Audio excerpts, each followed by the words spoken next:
Welcome to the Does Anything Matter podcast, where Patrick and Pepin talk about the most age-old question of does anything actually matter?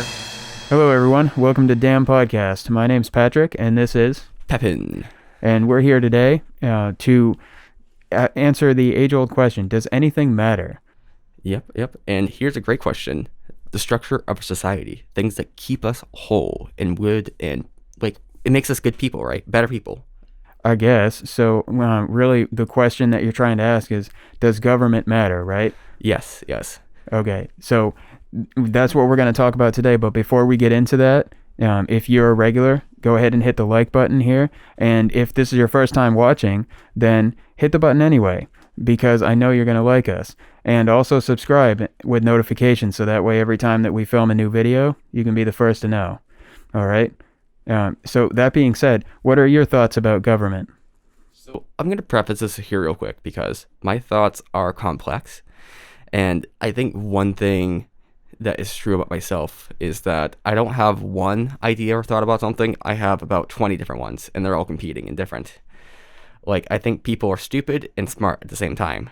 And you might think those are contradictory positions, and they are. And I think the brain kind of often has these kind of cognitive dissonances, and those are kind of good. So on the one hand, I have this, one belief that maybe the government's all right, maybe it's kind of doing these good things, maybe it's kind of needed, maybe it's a necessary evil, as famous philosophers have put it. But then I also have this other kind of thought in my head, which is hard to argue with sometimes, which is that the government shouldn't exist and that we should live in a state of anarchy. Okay, that's pretty interesting. I mean, I think that it's legitimate that humans have competing ideologies inside their own minds because we're complex creatures, and being emotional by nature, of course, we are often uncertain. But I guess for the sake of this podcast, we should have somewhat of a concrete discussion. So I think that I tend to lean more towards the side that we should have government. So I'm going to go ahead and say that we should. Mm-hmm. And of course, I'm going to take a more stringent position here. And this is number one, just for effect. But number two, to actually have an actual argument. Because if I did just kind of retort everything, that's a good point. Yeah, I kind of agree. But I also kind of disagree. That's going to get really annoying. So you could say I'm going to play devil's advocate here a little bit. But I'm also going to more bring out that one part of myself, which has the cynical nature or maybe the optimistic nature, whichever way you want to. Well, that's what we're here for. So I'm interested to know what is the main premise, or what's the strongest feeling that you have towards being pro-anarchy, so to speak. So the main premise comes from my strong libertarian leanings. And I used to more identify as a libertarian. I don't quite anymore, but I kind of see because I don't see the term to be too useful, but there's this tenet in libertarianism, which most people agree with it anyway, but it's a non-aggression principle, which is that you cannot do harm to another person, or you can, but if you do that, then the other person has the right to, say, defend themselves. And the definition of harm can kind of depend on the circumstance, but essentially to say that all interactions between humans ought to be voluntary, and that ought not be any, say, forceful interactions. And say the words for forceful, you could kind of cheat that definition a little bit and say, well, what if someone talks to me who I don't want to talk to? Is that a forceful kind of interaction?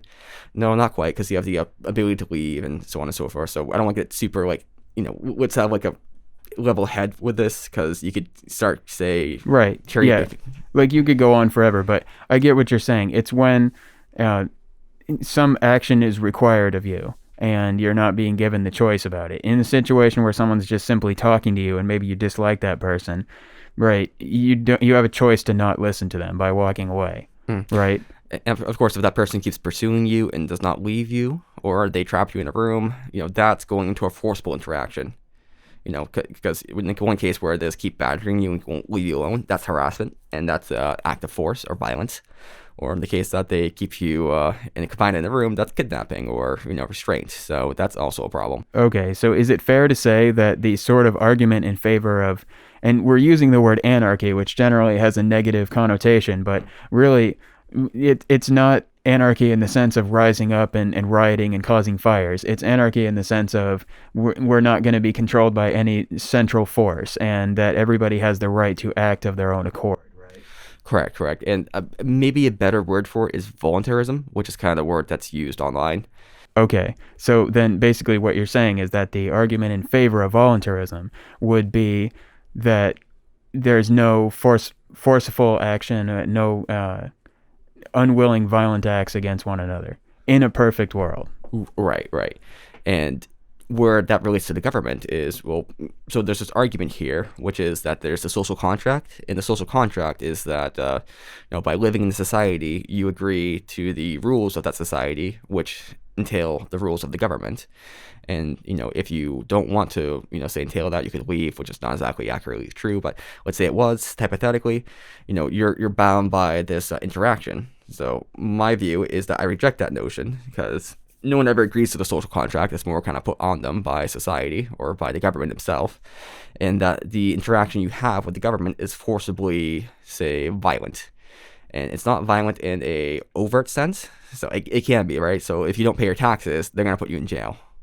But it's more violent in the sense of it's coercion, because the base thing of government is taxes, right? So they essentially coerce money out of you or resources just through the imposition that that they claim they have that right to do it, right? There's no Right. there's no real claim there besides that. You could go into social contract theory and all this kind of stuff, but I reject that notion that there's a social contract, and therefore the government kind of say requesting money or say making claim to this money or your life.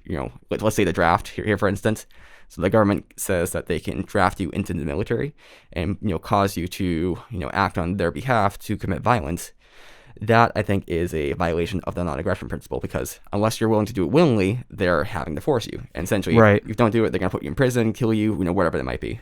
So, okay, that the social contract thing that you brought up, actually, that's kind of jumping ahead in the discussion a little bit, because I think that goes to like pros and cons, which we're going to get to. But I think there is some application of social contract in terms of like whether we should have government or not, and it's sort of the opposite end. You're saying you reject the principle, so I actually agree with the social contract. I think that it is a choice that say we want to participate in society, so we make the choice to kind of sign that social contract. Now, you're saying that it's coerced and we're never actually given that choice. And I think as children that might be true, but as we become adults, that's not quite the case. I mean, there are consequences to not signing the social contract, sure, but there was a time when such a contract didn't exist or wasn't as sophisticated. And so if you were born in medieval times, for instance, you might have been born into a certain caste and there was much less choice about that. If you live in a developed country like the United States and you grow up and you have an education and you're physically mentally capable of anything the average person is, then it can be argued that you can really do anything that you want. It just depends on what you want from society. If you wanted to, you could move up to northern Alaska and you could start a homestead and you could hunt and live off the land, and you'd never have to abide by any of the technical contracts that you do when you say buy a house, become indebted to a bank, go work a 9 to 5. These are all things that we enter into because we expect some type of reciprocal benefit. Mm-hmm. Right? Do you agree with that? So I disagree in the sense that nobody signs any contract. So that's one aspect to it, because it's more assumed that if you're to live in this geographic region that you are accepting of this contract, and of course there is that actual implication there. But the implication that you've accepted that contract is the fact that if you don't, they will say put you in jail or give levies. That they'll act against you. So there's always there's implicit in you not accepting that contract the disposition. Now we could come up with say some alternative scenarios where maybe your point would be valid, but the main issue with say governments is that their inherent claim is that they are the monopoly of force in a geographic region. So for instance of the United States, take the continental United States and then maybe Puerto Rico, Alaska, and all those different places. So what their claim is that anything in this region, we have the right to the monopoly of force. So the people who are allowed to enact force for whatever reason they deem fit are the government. And we are the monopoly of this in that, we don't allow other people to do it. So if you enact force on your own, or someone else enacts force, or it's like China, some other country, some other group, like they don't have that jurisdiction there. And similarly, China in their area, they have, that monopoly of force. Japan has theirs, so on and so forth. There's agreements and everything. So maybe they don't have full control technically, but in practice, what the claim is there is that they have a monopoly of force. And I think that claim of the monopoly of force is invalid. So you're starting to get a little bit into the theory of tribalism here. And I say that because that's actually one of the reasons why people form into societies, because of that monopoly of force. And not that they want the force used against them, but that they want the force for their benefit. And that is to say that if another region were to become aggressive with us, so like let's say Russia or China or North Korea or any of the people who may have a grudge against the United States wanted to enact force against its citizens, the sort of implicit benefit to integrating into that social contract is that that force may be used as a way of deterring external forces from your life. So in an otherwise uncivilized society where you say every man for himself, you might have like a Mad Max situation where now the strongest people are always going to have a monopoly of force because there's nobody really to govern them. There's no majority that's going to say that you can't take resources that don't belong to you, right? So we see that happen a lot in countries where the governments aren't quite as developed, and there's various reasons for that, which I'm not going to get into because they're really not part of this one. But do you see what I mean by that? Well, you're kind of already describing the scenario we have right now, because the strongest people who have, say, the power to enact force are the people who kind of do the governments, right? Rule the governments. Now, we happen to have certain governments which are better than they were before, because the same issues you talk about, say, groups or tribe, say just random people kind of enacting their will. That was the problem, say 1,000, 2,000 years ago, right? That's just how it was, and you had these kind of say gems in the rough. Like say Greece and Rome, where they were able to somehow create a different system, which maybe wasn't as terrible to the people or wasn't exploitive. But in general, that's been kind of the thing. And you get certain, say, creations, which are maybe less exploitive, but they're still exploitive. And it's kind of like the mafia boss. The mafia boss might say, protect your business in exchange for some payoff money, but doesn't mean that the mafia boss is great. It's better that they do that than they just break your legs and steal your money, right? But it's less bad, but still bad. So, okay, let's say that it all worked the way that it's supposed to, though, because for us to say that we want to reject government on the premise of like consolidation of power and basically the unwilling aggression towards the people, right? This sort of coercion that you're talking about. So perhaps not everybody views it as coercion, first of all, because they might think that the pros outweigh the cons. Like, yes, I don't want to pay taxes. I don't know of anybody that wakes up in the morning and says, I can't wait to pay my taxes, right? But what do I perceive that I get for those taxes? And this may or may not be right, but what in my mind, I think that I get a police force, I get firefighters, I get roads sometimes. I mean, that's questionable. And, I get hospitals, I get schools, I get a plethora of other services that we kind of otherwise take for granted. They're just kind of there our whole lives. And so you say we don't sign a social contract, but I feel like we do because we want those things in our lives. Like, would you wake up tomorrow and say that, okay, I can do without hospitals and roads and police officers, that's fine, but I don't want anybody to control me? So none of those things that the government provides are necessarily incumbent upon the government, right? Those are all separate things, right? So in the same way, like a mafia, I'm just going to go for the mafia example here. The mafia might provide protection. They might even give you services. They might do certain things for you. Like, those services aren't, say, necessarily incumbent upon the mafia. And the reason why the mafia is the only person you can go through to get those services is because they claim that monopoly. So here's an instance where it's like with franchises.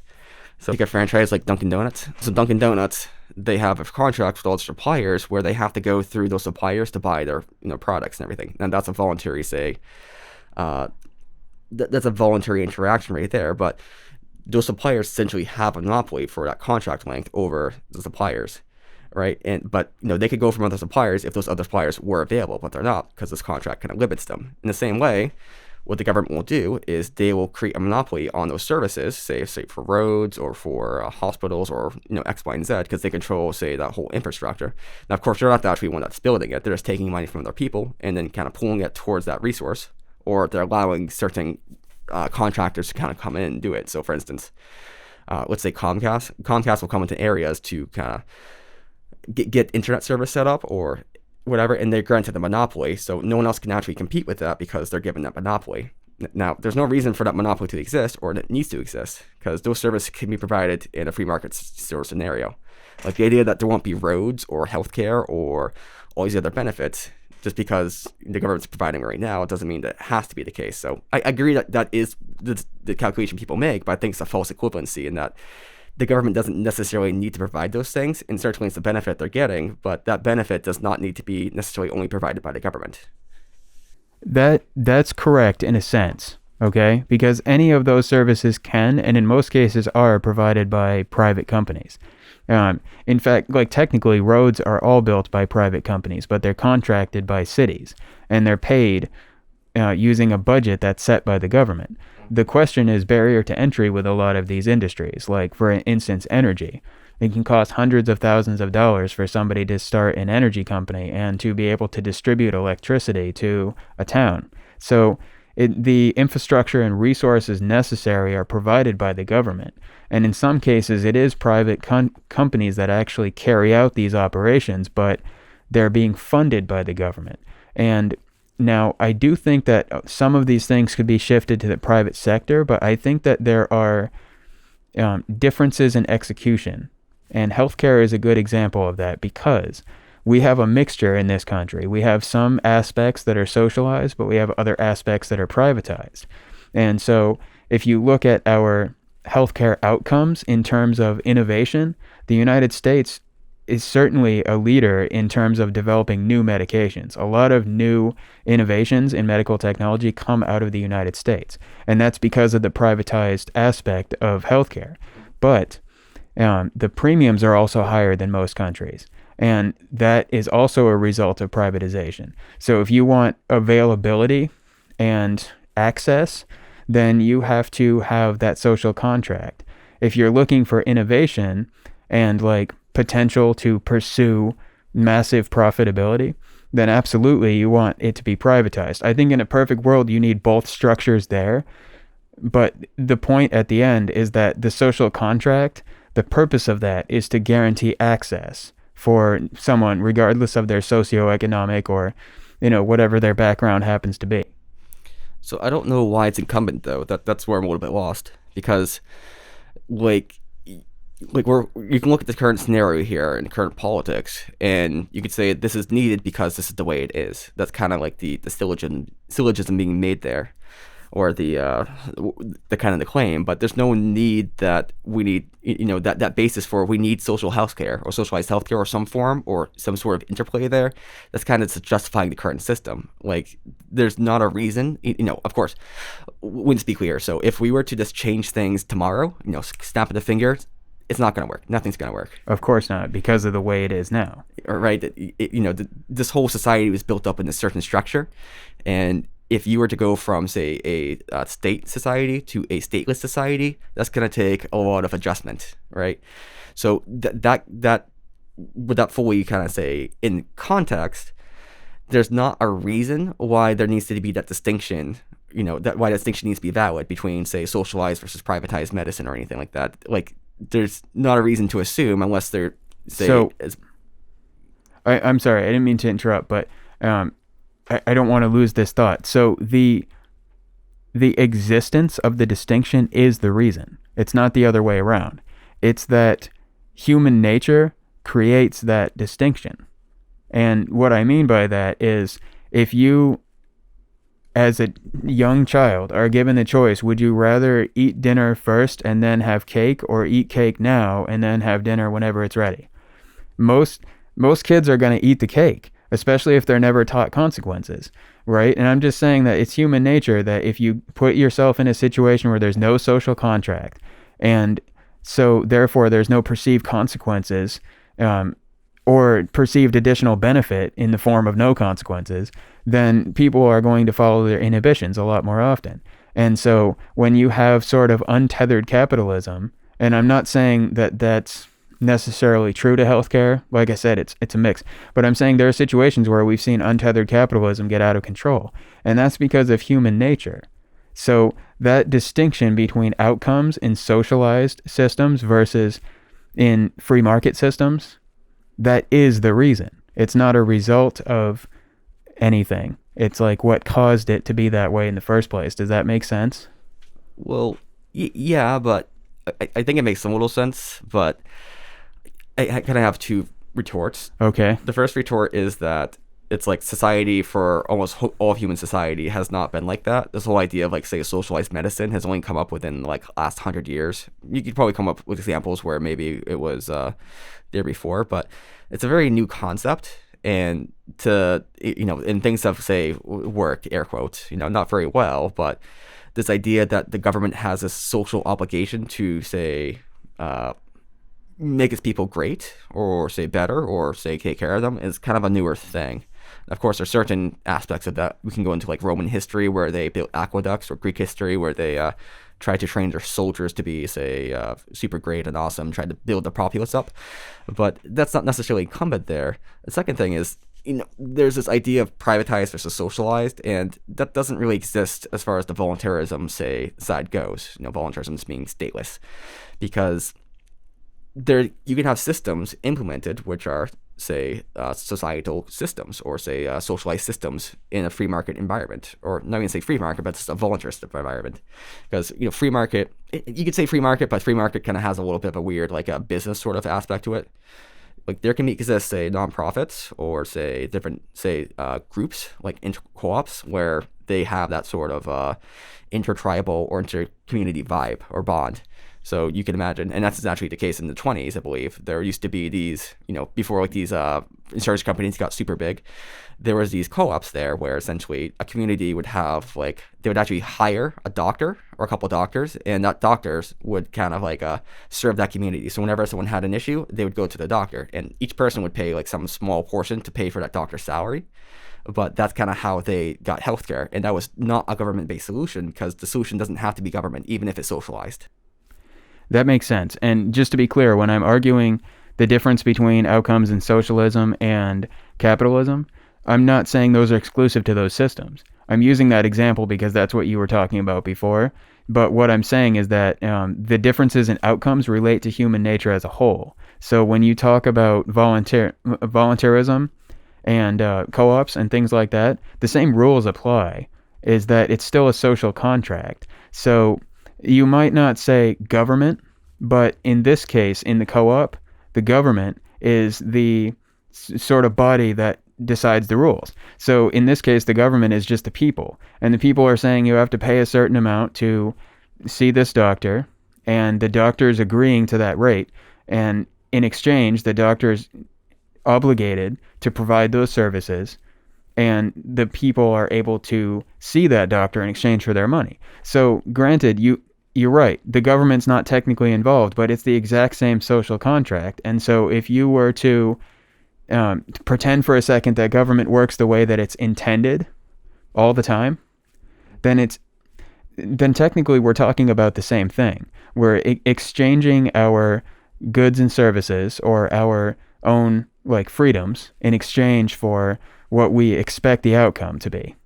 So it's not the same social contract is what I would argue, because the social contract, at least, so let's just say that the voluntarist version is just a contract, and the social contract is this social contract just for distinction purposes. So in the case of the social contract, there is a forceful interaction, a claim to monopoly. So you don't have the ability to choose another provider because you're kind of locked into this one through, say, monopoly of force in that geographic region. So this would be similar to, let's say we take this doctor example. So this would be like the example of that community being forced to choose a doctor who has, say, claim to this region, let's say York County, or maybe it's a group of doctors. Let's say they claim right to York County, and if you want medical care, you have to go through these doctors, and if you don't, they will say levy your property or take your property, or they have some sort of claim or right to claim against you, right? And you could say that maybe by being in York County that they have, you've accepted that, say that that exchange there where, you get the services from them and, in exchange for some sort of fee, and they can enact this, say, contract against you. But where it's invalid, on my point, is that claim to be a representative or claim to monopoly in that whole area of York County is invalid. The only way it could be valid, in my opinion, is if that person, say, was owning the land, like in owning in the sense of not just like you stick a flag on like in a piece of dirt and say this is all mine within the next, say, 50-mile radius, right? You can't just do that. Yeah. You actually have to homestead the land. You actually have to develop it. So in the case of, like, say, a development community, let's say that there's a builder that kind of takes this area, they cut down the trees, build these houses, they kind of maintain and keep up the property, and then people join those houses, and then they make these agreements where it's like, okay, if I'm going to live here, I have to live by the developer's rules because this is where the developer is kind of like, actually maintaining. Okay, that's a valid, that's kind of an example you're kind of giving there where, you're agreeing to live there. You can actually leave at any time, and these people have, say, it's not a monopoly of force, but they have a monopoly of the area as part of ownership, and they can enact, say, their contract because you're agreeing to that contract. You're entering the contract in, at a clear defined point, and it's a valid contract because it's an actual contract. It's not just like this wishy-washy, like, ethereal contract with a social contract. I mean, right. A little bit facetious. But you're missing an important thing, which is that the ability of the developer to make those rules and enforce those rules on property that he or she owns is guaranteed to him or her by the social contract with the government. Because if the government didn't exist, the same developer could make this building and decide these rules, and the tenants could rise up one day and say, you know what, actually we don't like those rules and we're not going to do them. So then you have basically three outcomes there. One outcome would be that the owner would say, okay, I guess I'm just screwed, and just allow the tenants to live how they want. Another outcome could be that the owner could try to forcefully remove them, because if there's no government and no law enforcement, then there's no one to call regarding that. So if the tenants decide not to obey the landowner's rules, landowner would have to forcefully remove them or accept it. Or then, the third outcome would be maybe there's some way that we can compromise and convince the tenants to go along with the rules. But that would, in either way, that seems like an imposition for the landowner, which then brings us to the question of incentive, which is, why would I spend my own money developing homes for other people to live in at great personal risk when there's no guarantee of return on investment for me? So the social contract that I have with the government to enforce my property rights is what makes my investment worthwhile. So there's a couple things there. There's like 5 different points. So one thing I want to say is, even if you get a benefit from it, that doesn't quite matter in my opinion, because I can admit there's a benefit to it. So for instance, most people benefit from the government in some way, right? I benefit from the government, you benefit from the government. It doesn't mean it's valid. Because in the same way that we can get roads, or say some people get free healthcare, some people get scholarships to go to school, there's a bunch of different things that are benefits, and most people are going to be paying less in taxes than they get out. Just as a matter of fact.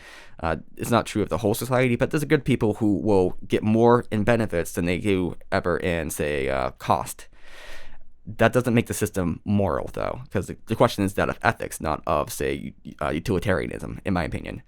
And that's because the whole question is whether that, say, imposition of force or that monopoly of the right of claim of force for some geographic region is valid or not. And the claim here is it's not. So it's not that there could not be a benefit. And also, again, my claim as well, counterclaim, is that if that's an issue where, say, contract enforcement is kind of tough to negotiate, I mean, number one, that's an issue currently. So that's an issue currently. So that problem's not So that's the problem, regardless of whether it's the government or not. And that's actually an issue that happens a lot, say, in the government as well. Like, getting contracts enforced is really difficult, and that's why most contracts that people make are never actually enforced through governmental means, because governmental means are still very, very ineffective at doing it. But let's say even if they were, there could still be an alternative solution that doesn't require monopoly of force. Well, To do true, it. but there's a deterrent effect of the government being there. And I would venture that far fewer people currently go against those contracts than would if there was no existence of penalty. Well, just going to be existence of penalty, right? So the distinctions there is not like no existence of penalty in, say, penalty versus no penalty. It's just like one penalty, which is going to be provided by the government, and the other penalty, what's it going to be exactly? Because that's going to depend on the societal system that kind of comes up in that area. Because there could be a number of different ways of handling it. Now, ultimately, violence is the key driver in any, say, decision or any sort of interaction. Right. Well, in the no government situation, like I said, there's only two possible outcomes. Either the owner accepts it or the owner forcibly acts upon the tenants. So you do know the outcome. You know that if you disobey the landowner, that there's a possibility of actual violence befalling you. I mean, maybe nothing will happen, but in your own example, with the government's existence, maybe nothing will happen as well, because maybe the system will be bogged down and won't work correctly. But in both situations, we can reasonably ascertain the outcome. And the former being the existence of no government, extremely likely to be more violent than the outcome with the government. And so I just don't think that it holds up that... Well, why would you assume it'd be more violent in a non-governmental sense? Because if I'm a landowner that has put my own personal investment into this property and my tenants have refused to pay, and I know that I have no recourse, I'm not just going to walk away from that and let the tenants own my land. Well, how do we know they have no recourse? Because that's essentially like a scenario you can set up. They have no recourse. There's no government, but you're kind of assuming the government's monopoly in this instance. Like, you're assuming that since there's, again, back to the other point, since there's a monopoly now, that there has to exist that monopoly in this other society, where there doesn't. I mean, there's going to be alternative systems. There are ways of kind of dealing with these problems. Well, any alternative system that you come up with that is outside of individualism is just another form of government. So what you're doing it now is kind of a circular argument. If you're saying that in a non-governmental system where a landowner has to have recourse against people who are not paying their rent, right? So you're saying that he's going to some type of system that's not government, because maybe a different system exists, and that system provides recourse. That is government. No, it's not, though, because, again, the main distinction between government and, say, a voluntary interaction is that a government system is non-voluntary. Now, you can even have like a similar system to that, but the question is, how is that system being funded, or how is that system interacting with its populace or its people? And I'm not saying that there's going to be a monopoly of force in the voluntary society, because that's the thing. There's no monopoly of force. There's no. So, okay, I understand what you're saying, and like philosophically it makes sense, but pragmatically it's actually not possible, because the funds have to come from somewhere. And again, anytime that somebody's going to put their own personal risk into a situation, they're going to require certain rules or assurances about that. So if there was some type of non-coerced system that existed in which landowners could take recourse in these situations, then the landowner would have to give something in exchange to be part of that service, because that service is not going to be provided for free. And so there are two outcomes there. One outcome is that everybody in this situation agrees with that third party's decision, no matter what. And so if they decide that the tenants are wrong, then the tenants all agree and decide to pay. The second outcome is the tenants also disagree with the third party, and then the third party has to take action on the landowner's behalf. That is the same contract that the landowner has with the government, except that, like, you're arguing that philosophically they're all in it voluntarily, which may well be, but there's still going to be coercion from one party to enforce. Yeah. Like I said, there's no distinction there necessarily. Like, you could have a different arrangement as well, but assuming it's that arrangement versus that arrangement, saying there's no difference is not true, because in one difference, you're paying the third party voluntarily. Like, you're giving them money out of your own pocket, without, say, fear or consequence. Maybe consequence of losing the services, but you're not going to be put in jail if you don't pay this person, essentially. You pay them voluntarily. And the other instance with the government side, you don't have a choice in not paying them. Like, you have to pay them, otherwise they will actually put you in jail.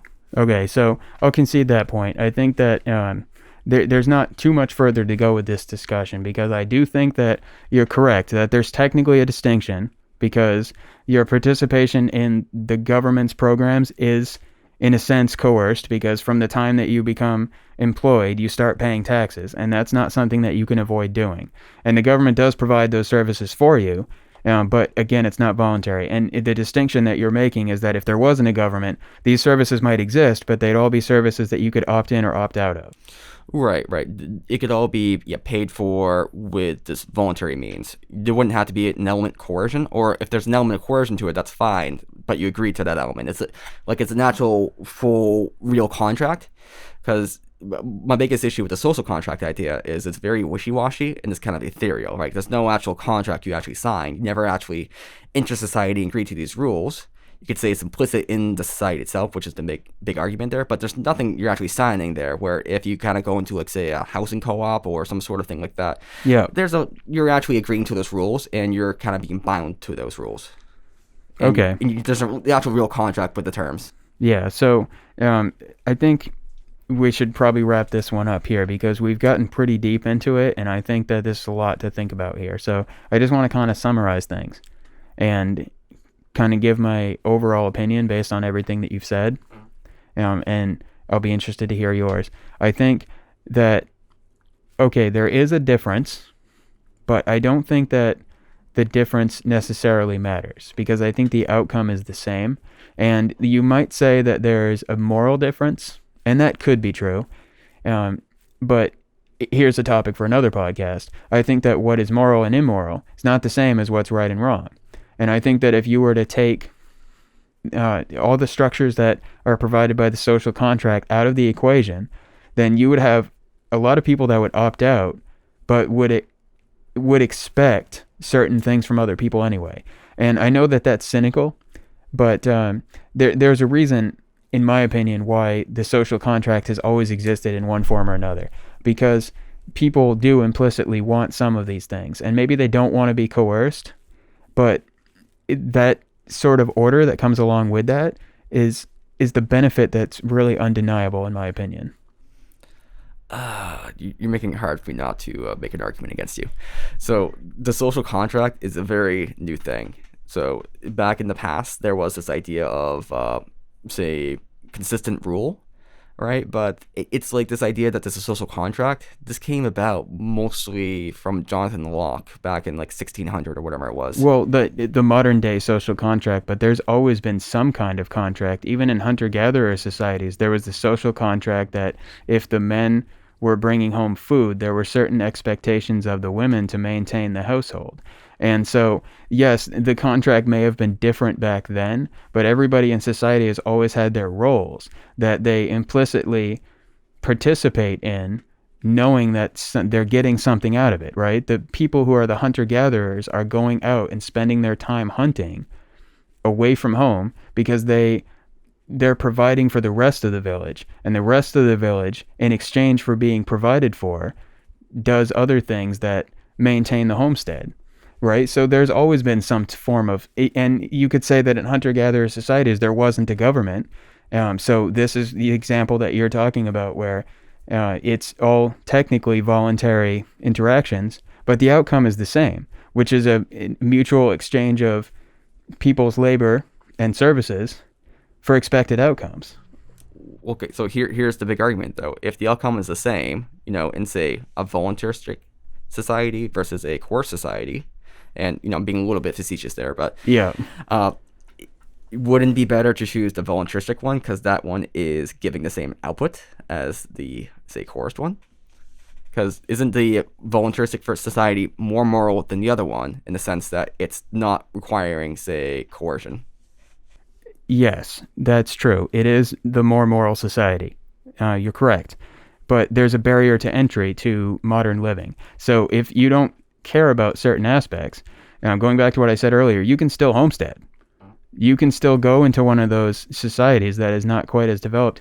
You could live in a small town in the Midwest. You could go up to northern Alaska. You could move to a third world country, and you could enter into one of these less stringent or perhaps very minimal government societies. You still have the ability to do that. But there are aspects of modern living, like cell phones and emergency rooms, ambulances, police officers. These are all things that we are electing to have. And I suppose that if everyone mutually decided that we don't need those things, then maybe there wouldn't be a need for the government. But the government is required because of that, the vast sort of complexity that our society has ingrained into it now. And so that's an exchange that we're making for those things. I mean, it's very easy to say that we're making an exchange now just because we have those things, and we can talk about how there's this historical thing, but it's not necessarily true that that's dependent upon the government. Like, you can imagine an alternate timeline where maybe there's no government. Maybe something happened in the 15th century where some philosopher came up with some great line of logic that caused people to kind of go into this other direction, and society developed in a different way. Maybe it developed slower, maybe it developed faster, who knows? But a lot of the same technologies that would be discovered, say, in this timeline, would be discovered in the other one, because, like the idea of cell phones or transistors, like, that's just an aspect of physics in the natural world. Like, the idea it's going to be discovered in one place and not the other is, I don't think, true. And also, the idea that we're going to have roads or other things here, in this alternate society is also not true. That's an interesting thought, and I think maybe we should consider in a future episode going a little bit deeper into that specific aspect of it, because, I'm sure you've heard that there are some theories too that, like, the Egyptian people, for example, were much more advanced than we gave them credit for. And so you're right, we don't really know how history would go. Maybe there was a possibility that at some point we would have decided not to have formalized structures. And there are a lot of great innovations you can point to that have come about because of privatized industry. So, I think ultimately at the end of the day, I'm going to maintain my position that government is needed.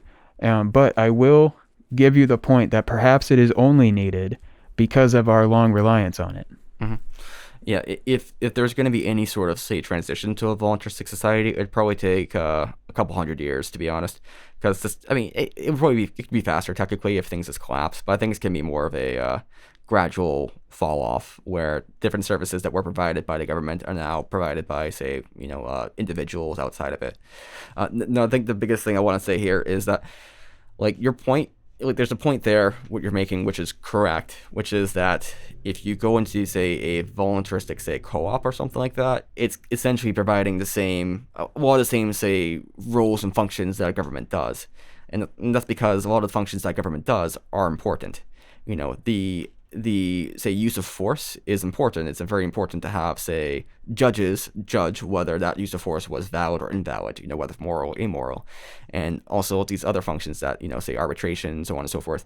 These are things which are very important, and in a, say, community or society or, say, a group or collective, like, it's probably the case that they're going to have similar structures to that of a government. But the main difference is that you can enter and exit these structures without, say, fear of force. And if we're talking about, say, some governmental system, and say you could have a governmental system in a voluntaristic society, and it could be, say, voluntaristic in the sense that people can leave and they can exit.